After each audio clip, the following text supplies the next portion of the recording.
Hello everyone, welcome to my channel Anurag white edit. आज की class में 2D आकृति, 3D आकृति, घन, बेलन, सूची स्तंभ, संपार्श, शंकु, गोला, उच्छेप, अनुच्छेप, इनसे रिलेटेड जितने भी ऑब्जेक्टिव क्वेश्चन हैं उन सबको इस वीडियो में कवर करेंगे। इनके बारे में विस्तृत जानकारी हम पहले ही बता चुके हैं। यदि वीडियो नहीं देखा तो चैनल में जाके देख सकते हैं। शुरू करते हैं। पहला क्वेश्चन कह रहा है कि ठोसों में कितने आयाम होते हैं। Option A 1, option B 2, option C 3, option D 4। ठोसों में यदि आयाम की बात की जाए तो ठोसों में आयामों की संख्या होती है 3।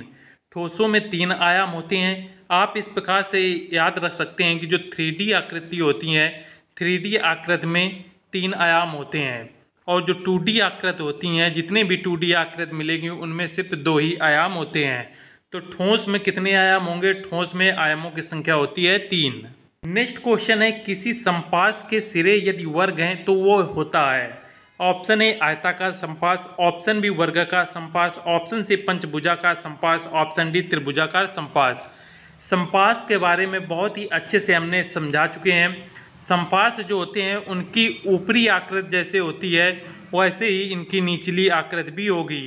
तो ये संपार्श कुछ इस प्रकार से बनेगा, जिसमें कह रहा है कि यदि इसका एक सिरा जो ऊपरी सिरा है वो भी वर्ग है तो निचले सिरा भी कैसा होगा? तो निचले सिरा भी कैसा होगा? वर्गाकार ही होगा।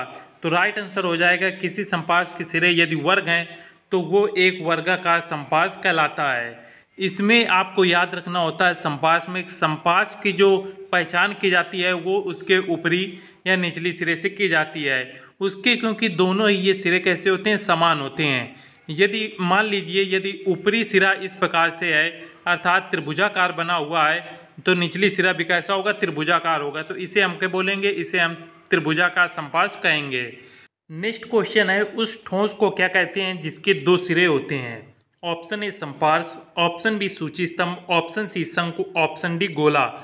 उस ठोस को क्या कहेंगे जिसके कितने सिरे होते हैं? 2 सिरे होते हैं। यदि 2 सिरों की बात जब हो तो 2 सिरे किसके होते हैं? संपार्श के होते हैं। राइट आंसर है इस ऑप्शन नंबर ए।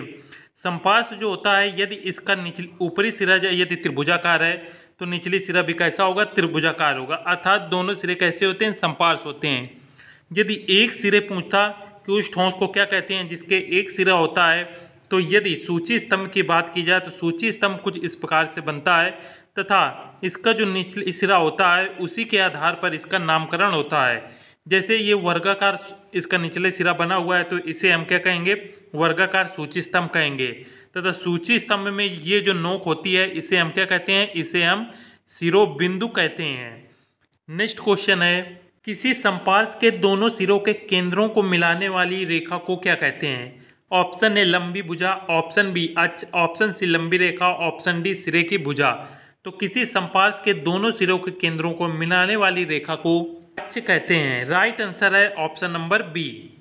नेक्स्ट है, किसी सूची स्तंभ के आधार के केंद्र का शीर्ष बिंदु से मिलाने वाली रेखा को क्या कहते हैं? ऑप्शन ए वक्र रेखा, ऑप्शन बी लंबी रेखा, ऑप्शन सी आधार रेखा, ऑप्शन डी अक्ष रेखा। किसी सूची स्तंभ के आधार के केंद्र का शीर्ष बिंदु से मिलाने वाली रेखा को अक्ष कहते हैं। राइट आंसर है ऑप्शन डी।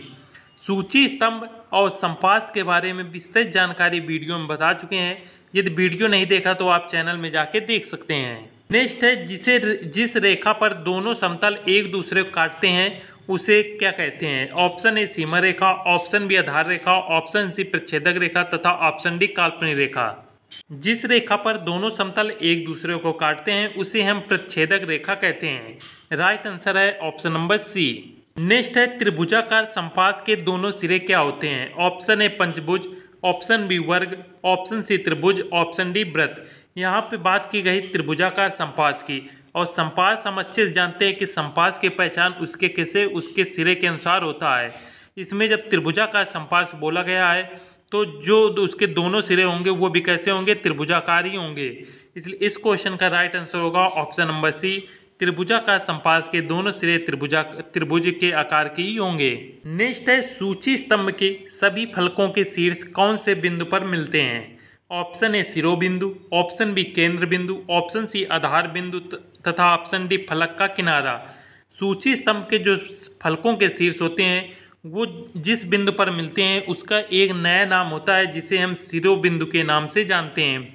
सूची स्तंभ मान लीजिए कुछ इस प्रकार से ये वर्गाकार सूची स्तंभ बना रहे हैं।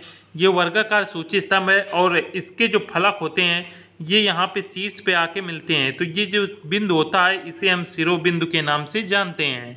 नेक्स्ट है, किसी आयत की एक भुजा को अक्ष बनाकर घूर्णन करने से क्या बनता है। ऑप्शन ए आयताकार संपार्श, ऑप्शन बी आयताकार सूची स्तंभ, ऑप्शन सी बेलन, ऑप्शन डी शंकु।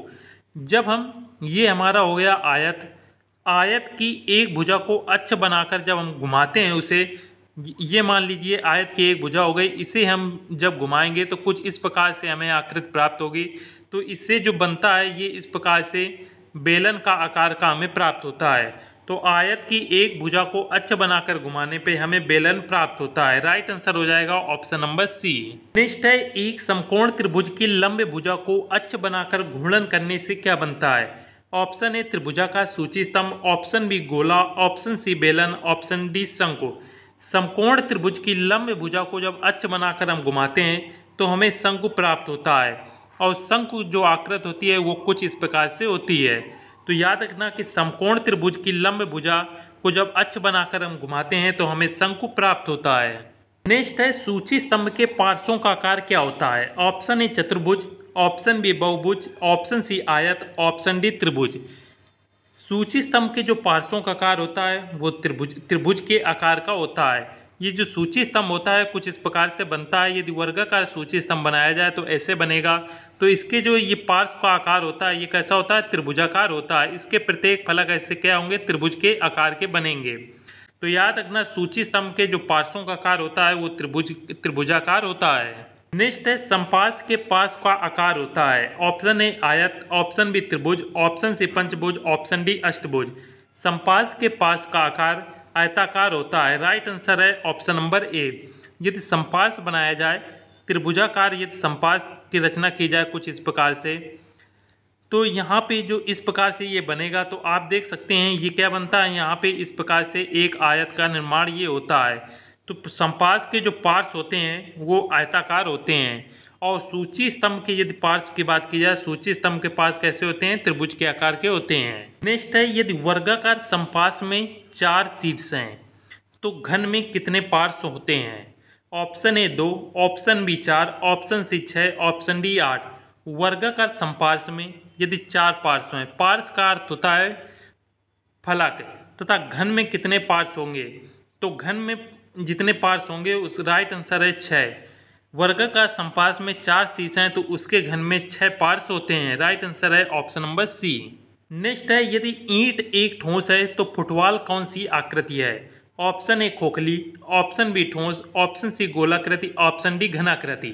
ईंट का जो आकार है वो कैसी है, ईंट यदि ठोस है तो फुटबॉल भी कैसी होगी, ठोसी की आकृति की होगी। राइट आंसर हो जाएगा ऑप्शन नंबर बी। नेक्स्ट है, गेंद में वक्र पृष्ठ हैं। Option number A 1, option B 2, option C 3, option D 4। गेंद में वक्र पृष्ठ 1 होते हैं, ये हो गया गेंद, और गेंद का ये जो भाग होता है ये इसका पृष्ठ हो गया। तो गेंद में वक्र पृष्ठ कितने होते हैं, वक्र पृष्ठों की संख्या होती है 1। नेक्स्ट है, दीवार पृथ्वी पर लंब है तो पृथ्वी दीवार पर है। ऑप्शन ए समतल, ऑप्शन बी ऊर्ध्वाधर, ऑप्शन सी क्षैतिज, ऑप्शन डी लंब। क्वेश्चन कह रहा है दीवार पृथ्वी पर लंब है, तो ये हो गई पृथ्वी हमारी मान लीजिए, और इसमें लंब की बात की जाए, लंब कौन है, दीवार, तो ये हमारी क्या हो गई, दीवार हो गई। ये दीवार कैसी है, लंब है। अब नेक्स्ट कह रहा है कि तो पृथ्वी दीवार पर है, तो ये हमारी क्या थी, ये हमारी थी दीवार और ये थी पृथ्वी। अब कह रहा है कि पृथ्वी दीवार पर है, पृथ्वी दीवार पर कैसी है। यदि दीवार से देखें तो पृथ्वी क्या है, इसमें क्या है, क्षैतिज में है, और ये दीवार कैसी है, दीवार है लंब में। तो इस क्वेश्चन का राइट आंसर हो जाएगा तो पृथ्वी दीवार पर कैसी है, क्षैतिज है। राइट आंसर हो जाएगा ऑप्शन नंबर सी। नेक्स्ट है, क्षैतिज समतल के ऊपर जो तल स्थित रहता है उसे क्या कहते हैं। ऑप्शन ए धरातल, ऑप्शन बी ऊर्ध्वाधर समतल, ऑप्शन सी धरती तल, ऑप्शन डी चित्रतल।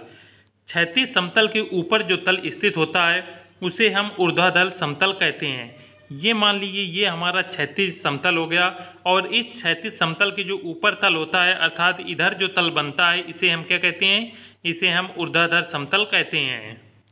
नेक्स्ट है, चित्र में वह कौन सा तल है जिस पर अनुविक्षेप बनाया जाता है। ऑप्शन ए क्षैतिज समतल, ऑप्शन बी ऊर्ध्वाधर समतल, ऑप्शन सी धरती तल, ऑप्शन डी चित्र तल। चित्र में वह कौन सा तल है जिस पर अनुक्षेप बनाया जाता है, तो अनुविक्षेप जो बनता है वो क्षैतिज समतल पर बनता है। राइट आंसर हो जाएगा ऑप्शन नंबर ए, अनुविक्षेप क्षैतिज समतल पर बनाया जाता है। और इसी के साथ आज की हमारी क्लास यहीं पे समाप्त होती है। यदि चैनल में नए हैं तो चैनल को सब्सक्राइब जरूर कर लें। मिलते हैं फ्रेंड्स नेक्स्ट वीडियो में। जय हिंद।